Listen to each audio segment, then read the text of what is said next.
United boys, welcome back to the channel. Champions League की रात को ऐसा देख के लग रहा है कि भाई अगले साल यूनाइटेड के कितने मजे आने वाले हैं। इसीलिए यूनाइटेड ने फैसला कर लिया है कि अब हम ब्रूनो फर्नांडेस को रख के ही रहेंगे। खबरें आ रही हैं ऐसी। बात करेंगे हम नए लेफ्ट बैक के बारे में भी, कौन आने वाला है और क्या करने वाली है गोलकीपिंग डिपार्टमेंट में यूनाइटेड छटनी। भाई मास ले ऑफ हो रहा है, यहां से 4-4 गोलकीपर निकाले जा सकते हैं। सब कुछ कवर करेंगे और चैंपियंस लीग की रात को भी कवर करेंगे, क्योंकि वहां पे भाई कुछ ऐसी परफॉर्मेंसेस हुई है, मतलब धुरंधर टीमें जो नॉकआउट हुई हैं उनके बारे में बात करेंगे और कुछ ऐसी टीम जिनका हम मजाक उड़ाएंगे। यस, तुम जानते हो किन के बारे में मैं बात करने वाला हूं। सो आई होप आपको ये वीडियो पसंद आएगी तो प्लीज लाइक, सब्सक्राइब और हाइप, इन तीनों चीजों को करके अपना सपोर्ट पूरा हैट्रिक मार देना। और साथ ही साथ भाई कमेंट करके अपने थॉट्स बताने तुमको। एक तो इस दानव पे भाई, ये डिनेरिस टारगेरियन के चाचा का लड़का, भाई ये लड़का पहले गेम से पहले बोल रहा था I have a good feeling, I have a good feeling, और उसके बाद तो भाई गेम के बीच में भाई विनी जूनियर ने ऐसी फीलिंग कर दी, इसकी ऐसी फीलिंग कर दी भाई, कहां चीजें ठूस दी भाई, इसके समझ नहीं आया गेम में। बट खैर, हालांकि सिटी हार गई 1-2 से अपने घर में, लेकिन उसके पीछे बहुत बड़ा हाथ था। पीछे एकदम उनके गोल के पास खड़े हुए बर्नार्डो सिल्वा का हाथ था भाई। 20वें मिनट में गोल के अंदर घुसता हुआ शॉट भाई ने रोक दिया अपने हाथ से, और हाथ तो गया ही गया भाई, रेड कार्ड भी मिल गया, बंदा भी गया, और गेम वहीं पे एकदम टर्न हो गया। रियल मैड्रिड पहले ही 3-0 की एडवांटेज लेके घूम रही थी इस टाई में, और देख रही थी भाई क्या कर लेगी ये मैनचेस्टर सिटी। 2 सीजन पिछली बार हमने इनको हराया है, चैंपियंस लीग से लात मार के हमने भगाया, वापस से इन्होंने ही कर दिया काम रियल मैड्रिड ने मैनचेस्टर सिटी का। तो शेख मंसूर जी प्लीज, जैसे ही आपको अमेरिका से फुर्सत मिल जाए, ईरान से फुर्सत मिल जाए, बच जाओ किसी तरीके से आप। सो प्लीज मैनचेस्टर सिटी को प्लीज थोड़ा सा और पैसा दे देना, ताकि पेप गार्डियोला अगली बार बढ़िया टीम खिला पाए, अगर वो अगले सीजन तक रुक गया तो। खैर, इसके बियॉन्ड भी भाई गेम में मैं एक दांत दूंगा, मैं दांत बिल्कुल दूंगा भाई, मैं बिल्कुल दूंगा, मतलब अपना एक टीथ निकाल के यहां पे दे दूंगा भाई मैं मैनचेस्टर सिटी को, पेप गार्डियोला को, क्योंकि लॉन्डो ने दम दिखाया भाई गेम में, बिल्कुल दम दिखाया। मतलब इन्होंने परफॉर्मेंस दी है। ऑल्दो 20वें मिनट में 10 मैन हो गए थे, उसके बाद भी 41st मिनट में हार्लैंड ने गोल मारा। हालांकि लास्ट तक जाते जाते रियल मैड्रिड ने विक्ट्री ले ही ली, बट मोर इंपॉर्टेंटली इन्होंने भाई अच्छी फुटबॉल खेली, डिटर्मिनेशन दिखाया, भतेरे शॉट बजाए हैं गोल पे, 20-21 शॉट के आसपास मारे भाई इन्होंने टोटल, और काफी ज्यादा कुछ तो सेव्स भी करी हैं बढ़िया बढ़िया कुर्तवा ने। बट मोटी बात है भाई, रियल मैड्रिड जैसी टीम के आगे तुमने गूदा दिखाया, सो उस चीज को तो भाई सराहनीय है वो चीज। खैर, जाते जाते इस मैच से आगे बढ़ते बढ़ते मैं तुम्हें बताता हूं भाई, कुछ लोग हैं जो अपना उल्लू सीधा करना कभी नहीं भूलते, जैसे कि ये भाई साहब गेम में जीतने के बाद, रियल मैड्रिड जब जीत गई तो उसके बाद कह रहे हैं हाँ बड़ा मजा आया मुझे, मैनचेस्टर सिटी ने तो मेरे और लिवरपूल के बहुत सारे टाइटल खाए हैं तो उनसे जीतने। अरे कर ले भाई, अभी लिवरपूल से एसोसिएट जो तू करके गया, लिवरपूल फैंस तेरे को माफ नहीं करेंगे, जनता माफ नहीं करेगी, ये याद रखियो। खैर, आगे बढ़ते हैं भाई। एक जगह बिल्कुल माफी नहीं मिली, और अगर जहां मैं मैनचेस्टर सिटी को बोलूंगा गुड गेम भाई, अच्छा खेले तुम 10 मैन के साथ, एक ऐसी टीम थी जो 11 मैन के साथ खेल नहीं पा रही है, क्या करें इसका। मतलब एक ऐसा मैनेजर जो अभी अभी नया नया आया है, इंटरिम मैनेजर या permanent, I don't no even that, but शुरू के कुछ गेम जीतता है, लोग एकदम कहते हैं वाओ यही बहुत बढ़िया है, लेकिन पता चलता है भाई वो निकला न्यू मैनेजर बाउंस, और उसके बाद से अब फ्लिप फ्लॉप और फॉर्म थोड़ी ऊपर नीचे हो रही है, गेम प्ले में कुछ ज्यादा चीजें दिखाई नहीं दे रही। पिछले 4 दिन पहले न्यूकासल ठोक गई, अब उससे 4 दिन पहले पीएसजी ने ठोक दिया था, वापस पीएसजी ने ठोक दिया भाई 3-0 से। 15 मिनट के अंदर अंदर गेम खत्म कर दिया था भाई। पहले क्वार्ट्ज़केलिया ने 6 मिनट में मार दिया, उसके बाद अगर चेल्सी के मन में कहीं से भी था भाई हम 6-2 से क्या 6-3 कर पाएंगे, भाई 7-2 कर दिया बारकोला ने। और मुझे नहीं समझ आता भाई, लोग क्यों कह रहे हैं बारकोला की फिनिशिंग अच्छी नहीं है भाई। इस गेम में भाई ये गोल मैंने देखा, बहुत ही एकदम टॉप कॉर्नर में ठोक दिया लड़के ने। 15 मिनट में गेम ओवर। उसके बाद फॉर्मेलिटी थी जो आराम से पीएसजी ने निभा दी। लूचो यानी कि तुम्हारा लुइस एनरिके ने 3-0 इसको कन्वर्ट करा के आराम से अपने सारे सब्स्टिट्यूट्स को टाइम देके आराम से चिल आउट करके खेल रहे थे। लेकिन भाई चेल्सी, इतना दम था भाई इस टीम में, इतना दम था कि पूरे गेम में जहां पे ये पहले गेम में 5-2 से हार रहे थे, कमबैक करने के लिए 7-2 होने के बाद भी पूरे गेम में भाई इन्होंने 1 के आसपास का एक्सजी क्रिएट किया, 1 के आसपास का 1 का एक्सजी क्रिएट किया। खैर, इनकी क्या ही बात करूं भाई। अब ऐसा जब वो कहते हैं ना कि जहाज डूबता है तो कौन भागता है, कौन इधर उधर भागता है, भाई कुछ प्लेयर भागना चाह रहे हैं अब यहां से। एंजो फर्नांडिस जैसे उनसे पूछा गया भाई can you guarantee you are going to stay at Chelsea for future, बंदा कह रहा है I don't know, I don't know, there are 8 game बचे हैं, एफए कप बचा है, उसके बाद वर्ल्ड कप आएगा और उसके बाद मैं देखूंगा। सो भाई ये तो उनका कैप्टन है भाई, ये तो कैप्टन है बिल्कुल भाई, क्या ही होगा इनका। खैर जल्दी से इसको रैप अप करते हैं भाई। यूनाइटेड की खबर में बढ़ने से पहले तो मैं आपको बता दूं, ये काइंड ऑफ आर्सेनल ने रगड़ दिया था भाई लेवरक्यूजन को, उन्होंने भी थोड़ा सा दम दिखाया, बट ओवरऑल कुछ खास फायदा नहीं हुआ। इन्होंने 2-0 की विक्ट्री ले ली, जो मुझे पता था भाई आर्सेनल ले ही लेगी। आगे देखते हैं किसको और पेलेगी, क्योंकि भाई ये यूसीएल में तो काफी आगे जाएगी, मेरे को ऐसा लगता है टीम।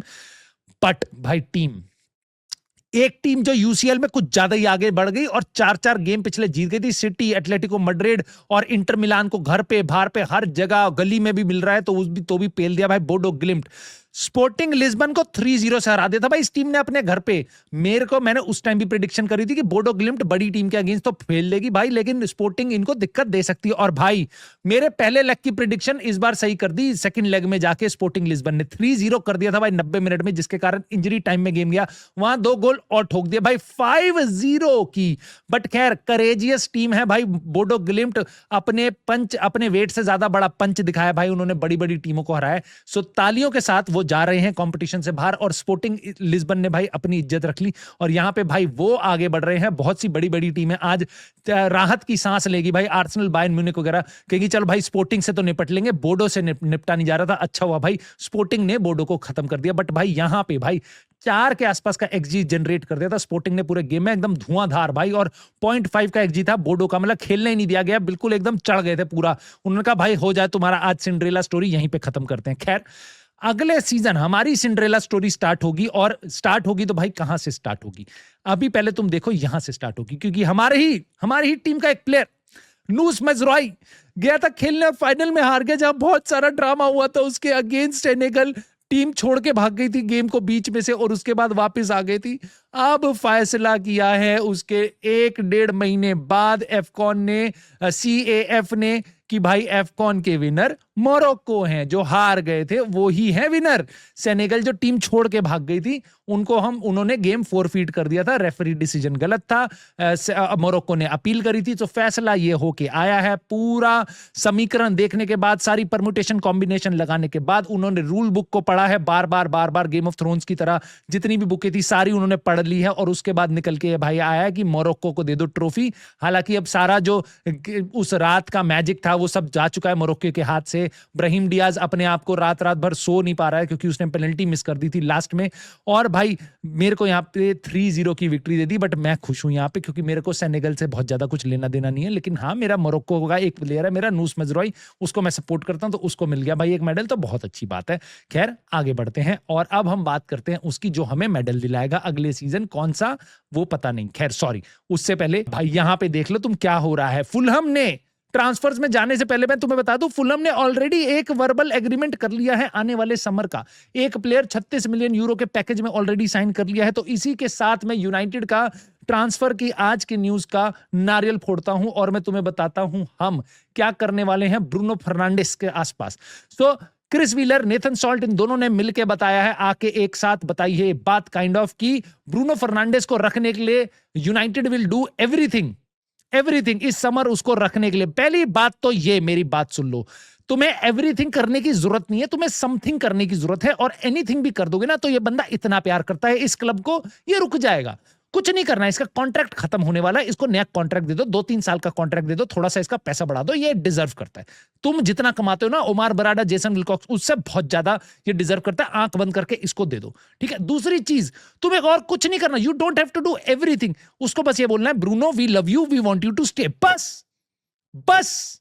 अगर वो कहेगा, उसका एजेंट आके बोलेगा मेरे प्लेयर में इंटरेस्ट है, तो ऐसा नहीं है देख लो दैट्स ओके, ऐसा नहीं दिखाना उसको, ऐसा नहीं दिखाना दैट यू आर सेइंग, जैसा उसने आके इंटरव्यू में बोला था कि भैया तुम्हें इन लोगों को मेरे को पता भी नहीं है, ये चाहते हैं मुझे नहीं चाहते, क्लब ने मुझे ऐसा कुछ भी नहीं दिखाया था। ऐसा नहीं बोलने का भाई, ऐसा उसको बताने का कि भाई we love you, we appreciate you and we want you to stay, बस इतना बोलना है। You don't have to do everything, don't make it a bigger deal. The player wants to stay with us. Player is a legend. Player is a Premier League का best player. तुम्हारी scouting network में पूरा ढूंढ लोगे ना, तब भी तुम्हें नहीं दिखेगा ऐसा प्लेयर। तो मैं तुम्हें कह रहा हूं, बस उसकी थोड़ी सी सैलरी बढ़ा दो और उसको रख लो, ठीक है। तुम्हें कुछ नहीं करना। सो डोंट से कि भाई we'll do everything. You just have to do something to keep him.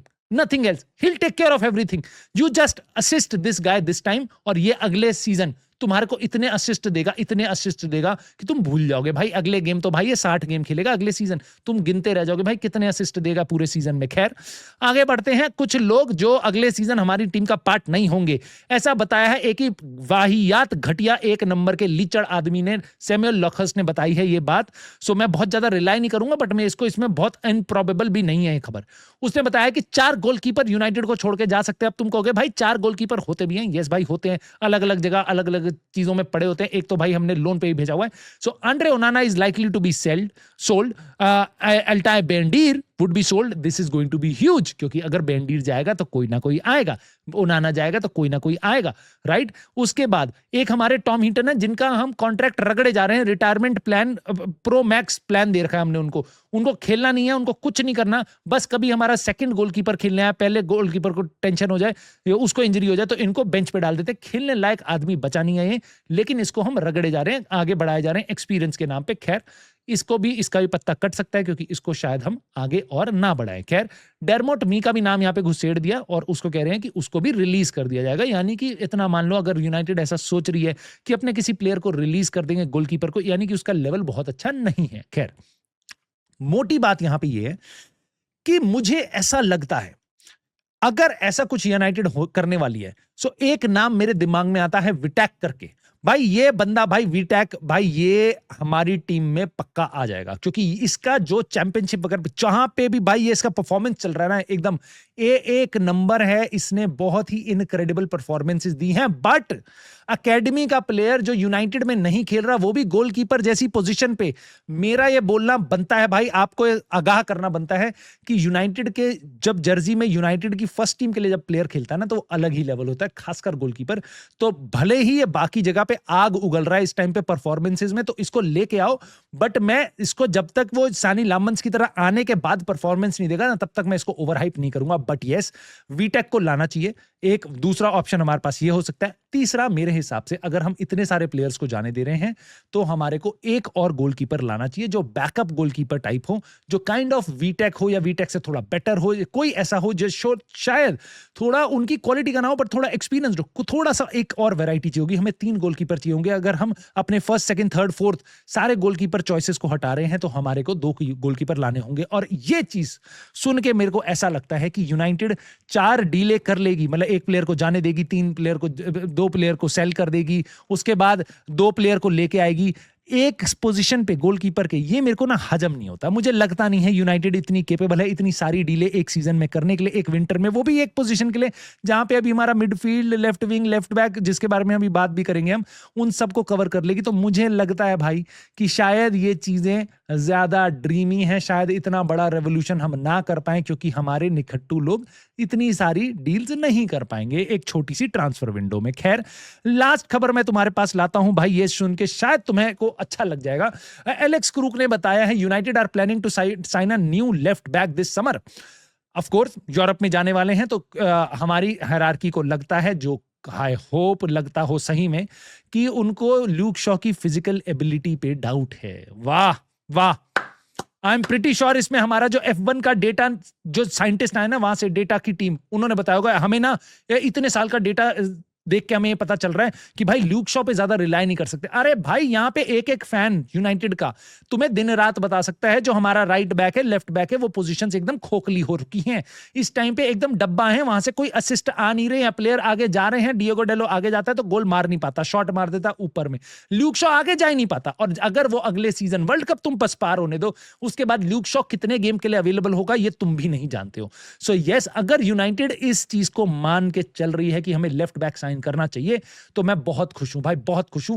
जबकि मुझे पता है अगर हम लेफ्ट विंगर भी देख रहे हैं, जो काफी दिनों से खबरें आ रही हैं, अगर हम लेफ्ट विंगर देख रहे हैं, इसका मतलब कि पैट्रिक डोरगू मेथेउस कुन्या की रिप्लेसमेंट नहीं है एज अ लेफ्ट विंग, वरना हम यान डियामोंडे और इलिमेन एनडीआई इनको नहीं देख रहे होते। समझ रहे हो? सो अगर हम उन प्लेयर्स को देख रहे हैं, यानी कि हम लेफ्ट विंगर लाने वाले हैं, यानी कि पैट्रिक डोरगू लेफ्ट विंगर नहीं है, यानी कि पैट्रिक डोरगू लेफ्ट बैक खेलेगा अगले सीजन, राइट? सो अगर वो लेफ्ट बैक है, ल्यूक शॉ लेफ्ट बैक है, उसके बियॉन्ड भी यूनाइटेड जाके एक लेफ्ट बैक ला रही है, तो आई वुड बी सेइंग भाई job well done. Job well done. अगर तुम पूरी लेफ्ट विंग हमारी सुधार दोगे, एक लेफ्ट बैक और लेफ्ट विंगर दोनों लेके आओगे जहां से बस असिस्ट के असिस्ट उगले जाएंगे, गोल स्कोरिंग शॉट्स क्रिएट किए जाएंगे, तो तुम्हारे को भाई बहुत जय हो मेरी तरफ से। बट देखते हैं आने वाले दिनों में कैसे चीजें पलटती हैं भाई। किस्मत है, कभी भी पलट सकती है। नूस में जुराई की भी पलट गई तो हो सकता है यूनाइटेड की भी पलट जाए, बट हाँ चेल्सी और बाकी सारे कुछ क्लब्स की नहीं पलटी, और बड़ा दुख हो रहा है भाई। दो दो ईपीएल की टीमें निकल चुकी हैं वहां से। बट तुम ज्यादा दुख मत बनाना, तुम मजे करना, और प्लीज मुझे अपने कमेंट में थॉट्स बता देना आज का वीडियो कैसा लगा। साथ ही साथ Luke Shaw, Bruno Fernandes goalkeeping department पे तुम्हारी क्या राय है? तुम्हारा क्या लगता है भाई एंजो फर्नांडिस रुकेगा? चैंपियंस लीग के गेम्स देख के तुम्हें कैसा लगा? प्लीज कमेंट करके बता देना, लाइक, सब्सक्राइब और हाइप करके अपना सपोर्ट कर देना। And I will see you soon in the very next video.